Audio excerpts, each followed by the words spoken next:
আজকে আপনাদের ঘুরে দেখাবো চট্টগ্রাম চিড়িয়াখানা, সেখানে কি কি পশু পাখি রয়েছে ইত্যাদি সবকিছু। চিড়িয়াখানায় প্রবেশ করার জন্য প্রথমে লাগবে টিকিট।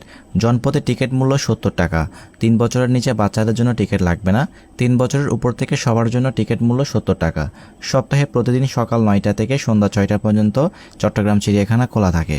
তবে খোলা থাকার সময়টা নির্দিষ্ট নয়, এটা শীতকাল আসলে অনেক কমে যায়। চিড়িয়াখানার লোকেশন হচ্ছে ফয়েজ লেক, জিসির মোড় থেকে মাত্র 10 টাকা দিয়ে আপনি এখানে চলে আসতে পারবেন। তো শুরুতে চিড়িয়াখানায় প্রবেশ করার পর আপনার চোখে পড়বে এই ম্যাপটি, যেখানে দেওয়া আছে চিড়িয়াখানায় কোথায় কোন দিকে কি আছে তা এক পলকে দেখে নিতে পারবেন।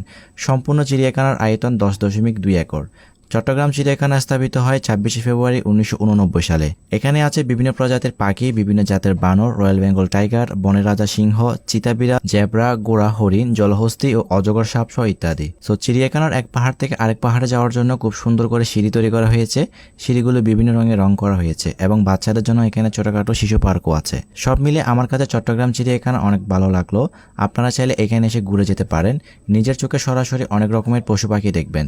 সো ভিউয়ার্স, আজকের ভিডিওটি আপনাদের ভালো লাগলে অবশ্যই ভিডিওটা লাইক কমেন্ট শেয়ার করবেন এবং আপনি যদি এখন আমার ফেসবুক পেজে নতুন হয়ে থাকেন তাহলে অবশ্যই আমার ফেসবুক পেজটি ফলো করবেন। দেখা হচ্ছে আপনাদের সাথে পরবর্তী দিন নতুন কোনো ভিডিওতে। সে পর্যন্ত সবাই ভালো থাকবেন এবং সুস্থ থাকবেন।